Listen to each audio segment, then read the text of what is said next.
Mr. Andres, POV. Nakaupo ako sa kama, nakasandal sa ulunan habang dahan-dahang bumubuga ng usok mula sa sigarilyo. Nagtatampisaw ang ngiti ko sa tagumpay habang nakatitig sa babaeng nasa tabi ko. Magandang takbo ng mga plano ko. Magaling pa rin talaga ako. Magaling, magaling ka talaga. Bulong ko. Mas lalo kang gumagaling sa bawat pagkakataon. Magpapadala ko ng pera sa account mo. Mas malaki this time. Ibili mong sarili mo ng isang bagay na maganda dahil deserve mo yan. Natawa ako nang maalalang asawa niya na walang kaalam-alam sa mga kabalbalan ng asawa niya. Akala nito isang banal na babae ang napangasawa niya. Hindi ko maintindihan kung paano hindi rin pala niya nalalaman kung saan galing ang pera mo. Kinuha niyang sigarilyo sa akin, humitit at ngumiti ng palihim. Akala niya peke lahat ng binibili ko at mura lang ang alahas ko. Hindi niya alam na authentic lahat. Gaya lang din siya ni Russo. Bulag sa nangyayari mismo sa paligid niya. Sa totoo lang, hindi ko maintindihan kung paano ganitong klaseng tao nagpapatakbo ng imperyong tulad ng Russo Group. Pero kung isipin pareho lang sila ng ama niya noon, masyadong mapagtiwala, masyadong inosente. Tumango ako, naalala ko nakaraan. Parang kailan lang. Tama, muntik niya na akong mabuko noon. Kung hindi lang dahil sa malit na aksidente, tumaas ang kilay niya. Oo nga pala, saktong timing ng aksidenteng yon, hindi ba? Sayang lang at hindi kasamang anak sa helicopter. Pabor talaga sa yung pagkakataon. Nang magsabog yata ng talino, diskarte at swerte, gising na gising ka. Napangisi ako na't mapait. Oo, sana nga, nakaligtas sana ako sa dami ng abalang dumating pagkatapos.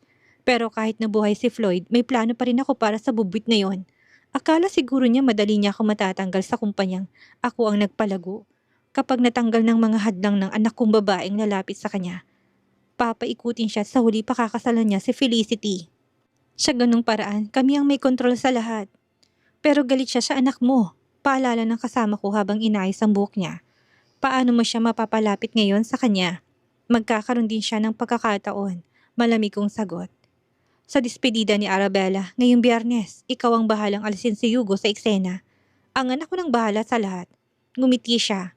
Asahan mo, pero siguraduhin mo na walang makakaugnay sa akin dito at syempre, may dagdag na bayad yon. Walang makakaalam, paniniguro ko. Wala kang dapat ipag-alala, pangako. Nagbihis siya kaagad, tumatawa pa rin at umalis ang hindi lumingon. Nakakainis siyang kasama sa totoo lang, pero epektibo. Idagdag pa na nagpapagalaw siya sa akin dahil hindi na daw niya gustong estilo ng pakipagtalik ng asawa niya sa kanya.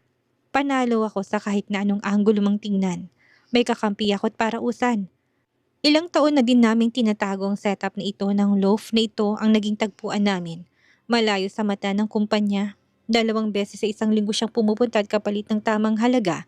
Binibigyan niya ako ng lahat ng kailangan ko. Access, impormasyon, pangalan, schedule at access sa katawan niya.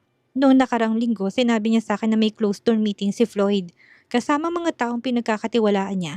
Alam ko na may iniimbestigahan siya pero akala ko'y magiging mas agresibo. Sa ngayon, tahimik lang yung sinusuring internal communications. At doon ako kumilos. Pinagawa ko sa kanyang peking email mula sa computer ni Francesca. Nagiging banta ng babae niya sa akin at sa mga plano ko. Masyado na siyang malapit kay Floyd. Masyadong maimpluwensya. Halatang nahuhulog na rin ito sa kanya. Kailangan ko siyang alisin agad nang makita kong pinalaya siya ni Floyd kanina sa opisina. Galit at wasak ay napangiti ako sa tagumpay. Ngayong araw nang marinig kong magkahawak kamay pa raw silang dalawa, nakita kong perpektong pagkakataon para ibigay ang huling dagok. Isa pang peking email, isa pang tulak, at perpektong pagkakaganap niya. Siyempre magaling ako. Ilang taon ko nang inaanay ang Russo Group at hindi pa ako nabubuking. Hindi ngayon, hindi kailanman. Pumutok si Floyd, naniwala siya kaagad, walang imbestigasyong naganap. Napakadali. Pinalis niya si Francesca sa harap ng lahat at umalis din siya ng opisina. Naiwan ang inner circle niyang nagkakagulo. Sa gulo nilang yon may isang mahalagang detalye silang nabanggit na maaari kong magamit sa tamang oras. Hindi nila alam na nakikinig lang ako. Palagi. Samantalang sinigurado ko ng lahat, peke ang mga dokumentong pinirmahan ng accountant ko at napalitan ko ng mga original sa opisina. Sa oras na kumilo sila, huli ng lahat. Ang tanging makikita nila ay ang gusto kong ipakita. Walang paper trail at lalong hindi matitrace sa akin. Mas matagumpay ang plano ko kaysa sa inaasahan dahil sa mga impormasyong binubulong ng kasabwat ko. Halos tapos ng plano kong sirain ang kumpanya mula sa loob. Malapit na, magiging akin ang Russo Group sa murang halaga. At si Floyd, mawawala sa kanyang lahat. Parsado niyang ibebenta ang huling alaala ng mga magulang niya ng durug at desperado. At ang masaklap, ang hindi nila alam, ang perang gagamitin kong pambili ay galing sa mismong pera nilang ninanakaw ko ng paunti-unti. At ang anak kong babae, siyang magiging asawa ni Floyd. Siya ang magkakaroon ng kapangyarihan. Siya ang hawak sa tali. Mananatiling buo ang pangalan ng Russo sa mata ng publiko pero sa likod ng lahat, ako ang may hawak. Ako si Andres. Sumandal ako muli, puno ng kasiyahan. Abot kamay ko ng imperyo. After all these years, matagal naman ang pag-usad ko. Sigurado naman ang mga galaw ko. Bobo kasi ang tagapagmana. Masyadong mabait. Muli ako nagsindi ng sigarilyo. Kumuha ako ng basa ng whiskey at inangat ito. Para bang nagpapatoast sa katahimikan na silid. Malapit ng lahat pero sa ngayon kailangan ko na munang umuwi at magpanggap ng isang mabait na asawa. Isang role na halos hindi ko na matiis.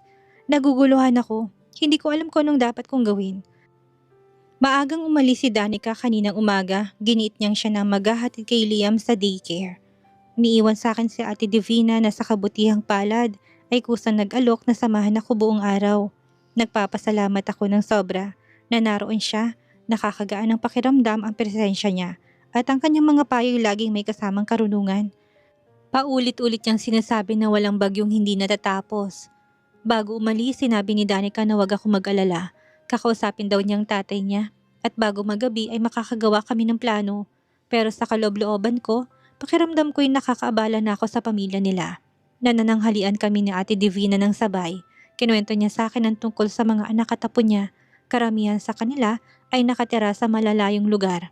Hindi na raw niya madalas makasamang mga ito. Kaya ang pag-alaga kay Liam ang nagsilbing kasiyahan niya.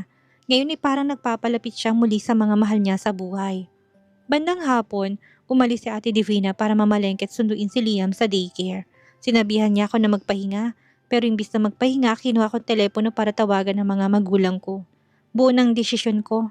Kakausapin ko sila at sasabihin, uwi na ako sa kanila. Ngunit bago ko pa man matawagan ng mama at papa ko, tumunog ang intercom. Tumatawag ang gwardiya sa labas ng village. May dokumentong pinahatid mula sa Russo Group.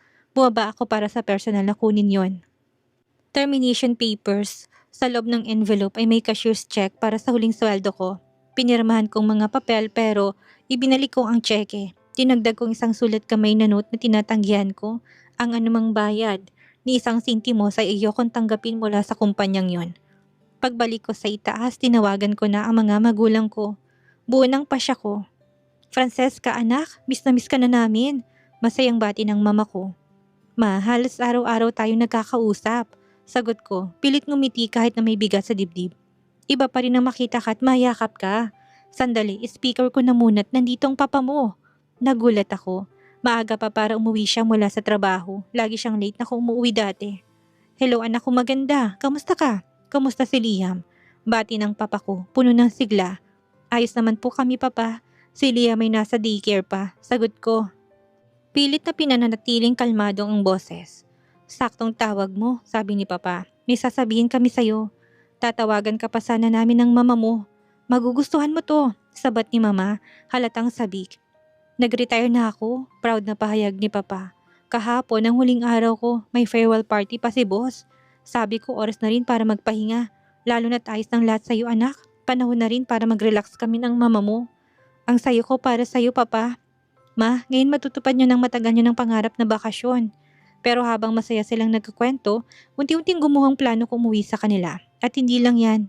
Dagdag ni papa. Benenta na rin namin ang bahay at bumili kami ng maliit na farm dito. Lilipat na kami ngayong weekend. Tahimik, presko, eksakto sa gusto namin ng mama mo. Doon tuluyang nawasak ang plano kong bumalik. Hindi ko na kayang guluhin pa ang kasiyahan nila. Masayang masaya sila. Kinuwento nila kung gaano sila ka-excited sa paglipat nila. Sinabi ko na lang na bibisita ako sa lalong madaling panahon at pagkatapos ay binaba ng tawag. Umupo ako sa sofa, tinakpan ang mukha ng palad at pilit kong pinipigilan ang mga luha. Hindi ko magawang sirain ang saya nila. Hindi ko kayang sabihin na walan ako ng trabaho at napahiya. Hihintayin ko si Danica. Baka siya na lang ang natitirang pag-asa ko. At parang sinag ng araw matapos ang bagyo, biglang bumukas ang pinto. Mami! Mami! Dumiretso si Liam sa yakap ko. Laging ganito, sa bawat hirap ng buhay siyang dahilan kung bakit ako patuloy na lumalaban. Mula pa lang sa sinapupunan ko, siya nang naging lakas ko. Yumakap ako ng mahigpit. Pinunmo siya ng halik at tumulong kay Ate Divina sa mga pamimili. Pero ngumiti lang siya at kumaway. Maglaro na lang kayo, maraming kwentong anak mo ngayon. Pagkatapos niyang maligo, naglaro kami sa sala nang bigla siyang tumingin sa akin. Mami, darating ba si Tito Floyd ngayon? Gusto ko ulit makipaglaro sa kanya. Napatigil ako, hindi ko inasahang babanggitin ni ang pangalan ni Floyd. Mabuti na lang at dumating si Danica kaya sinalubong siya kagad ni Liam. Pagkatapos ng hapunan, nang makatulog na si Liam, naupo si Danica sa tabi ko. Ano, kamusta ka talaga? Hindi maganda, aminado kong sagot. Bago ka dumating, tinanong ako ni Liam tungkol kay Floyd. Ha? Isang beses lang sila nagkita, hindi ba?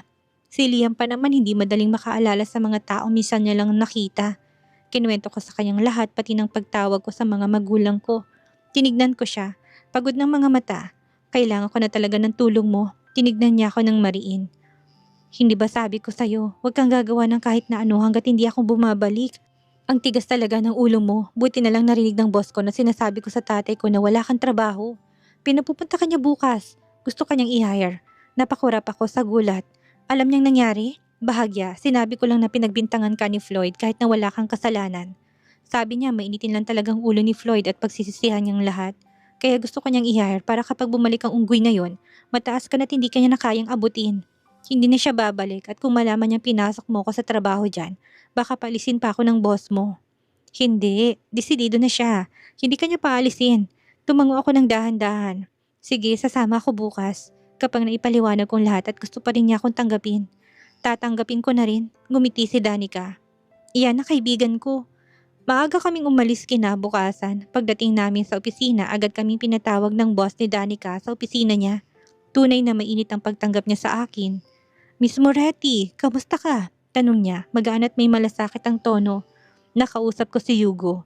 Nag-aalala siya sa'yo. Hindi na siya nagdetalye pero sa pagkakaintindi ko, napakabobo ni Floyd. Sir, hindi ko alam kung bobo nga siya, sagot ko. Pilit pinapanatiling mahinahon ang sarili. Pero alam kong hindi ko ginawang binibintang nila. Tumango siya, may malit na ngiti sa labi. Sigurado ako na hindi mo nga ginawa. Matagal ko nang kilalang pamilya Jeronimo. Hindi nila ipagtatanggol ang isang tao kung hindi sila lubos na naniniwala sa pagkatao nito. At kung si Mr. Jeronimo mismo nagsabing ikaw ang pinakatapat na taong nakilala niya, paniniwalaan ko yon. Naramdaman kong gumaan ang loob ko. Hindi ako magsisinungaling, Miss Moretti, dagdag niya. Wala akong posisyon na kasing taas ang dating trabaho mo. Hindi rin papantay ang sahod mo dito sa dati. Pero kailangan ko ng dagdag na tao sa commercial department.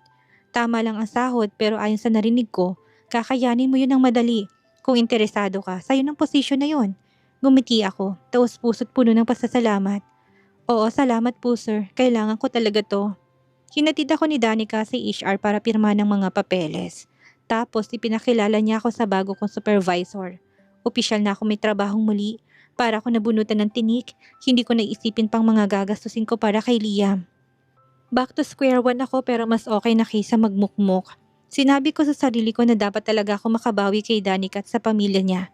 Ang dami na niyang naitulong sa akin. Miss Moretti, bati ni Glenn Moriada sa akin habang naupo kami.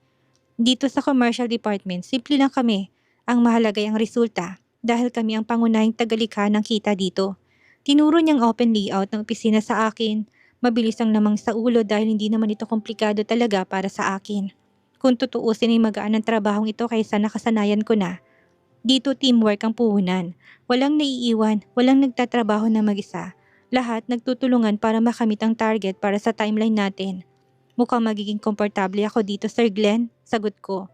Naniniwala din ako sa lakas ng pagtutulungan. Kita ka agad yan, mahalaga ang ganyang mindset sa department natin. Ngumiti siya. At sana mahilig ka sa kape dahil halos lahat dito adik sa caffeine. Lagi may nag-aalok ng tasa o basta na lang may naglalapag sa desk mo. Natawa ako. Para na ako nasa paraiso nito. Tumawa rin siya, tinabot ang listahan ng unang mga gawain ko. Ito ang mga task mo ngayong araw. Magaan lang at mamaya during break, ipapakilala rin kita sa buong team. Matapos ang mabilis na pagpapakilala, naupo ako sa bago kong desk. Mabait ang lahat, masiglang paligid pero hindi nakaka-overwhelm. Agad ako nakaramdam ng ginhawa at pag-asa. Sabi nga nila, kung may pinto man na nagsara, tiyak na may magbubukas ng isa o dalawa pang bintana. At tama naman sila. Habang abala ako sa pag-aayos ng ilang file, may narinig ako masayahing tinig mula sa likuran ko. Girl, may mga kinikilig na kagad sa'yo dito ah. 15 admirer on your first day. Napatingin ako sa may-ari ng boses na yon, isang babaeng may mapulang buhok, mapupungay na berdeng mata at mga pisnging may mga pekas. May hawak siyang tasa ng kape habang nakangiting pilya. Natawa ako. Ikaw yatang dapat naligawan ng buong floor. Ang ganda mo. Naku, hindi ako yung tipo nila. Masyado raw akong offbeat. Sagot niya habang tinutulak pabalik ang buhok. Ako nga pala si Isla. Nagkamay kami. Ang desk niya ay katabi lang na sa akin at nagkwentuhan kami sandali. Masayahin siya, mabilis magpatawa at madaling pakisamahan. Pinakilala pa niya ako sa dalawang lalaking malapit sa amin, pati sa iba pang katrabaho. Magaling sa unang araw ko pa lang. Nagkaroon na ako ng mga bagong kaibigan. Not bad ha? Makikilala mo rin silang lahat, Francesca. Sabi niya habang bumalik kami sa kanya-kanya naming desk. Mabilis lumipas ang araw, mabilis ang galaw sa department pero ramdam ang tulungan. Tama nga si Sir Glenn. Magaan ang lahat dito. Madalas akong napangiti, dala ng mainit na pakikitungo't masiglang paligid. Hindi mahirap ang trabaho at sa unang pagkakataon sa matagal na panahon, hindi ako nakaramdam ng pagkaligaw. Pag-uwi sabay kaming lumalabas ni Isla. Hindi siya naubusan ng kwento. Yung mama ko, lawyer. Workaholic. Yung papa ko nag-asawa ng literal na bruha. At yung kuya ko, nagtayo ng music bar. Ang gulo pero masaya. Tapos ako chill lang pero maganda. Mukhang masaya ang family reunion nyo. Tila naliwanagan ng mukha niya. Sama ka minsan. Ikaw, ako at si Danica. Super fun doon at girl, ang daming eye candy. Ngumiti ako. Sige, tatanungin ko si Danica. Pupunta yata yung boyfriend niya ngayong weekend. Baka pwede tayo next week. Tila bata siyang natuwa. Perfect! Sasabihin ko sa kuya ko na magreserba ng mesa para sa atin. Wala nang magka-cancel ha. Dumating si Danica, narinig niyang usapan namin dahil hindi marunong magsalita ng mahina si Isla. Agad siyang pumayag sa plano dahil isang linggo lang naman si Richard sa bahay. Nagpaalaman na kami at umuwi. Magandang araw na yon. Abala ang isip ko, pati ang katawan ko, natawa ko, nagtatrabaho ako, muli ako nakaramdam ng silbi. Kahit paano'y may dahilan ako para huwag isipin ang pagkayurak ng dignidad ko. At ang sugatan kong puso, hindi ko kailangan mag-heal dahil wala akong panahon para doon. Move on diretso. Pero pagkapatulog ko kay Liam at pagpatay ng ilaw, bumalik ang katahimikan. Akala ko okay na. Akala ko lang pala. Basag pa rin ang puso ko. Sariwa pa rin ang sakit. Humiga ako sa dilim, tahimik na dumaloy ang mga luha hanggang tuluyan ako makatulog. Sana lang ay ganun kadali paghilumi ng mga malalim na sugat. Sana lang ay may gamot para makalimot. Bibilin ko kahit na may kamahalan pa.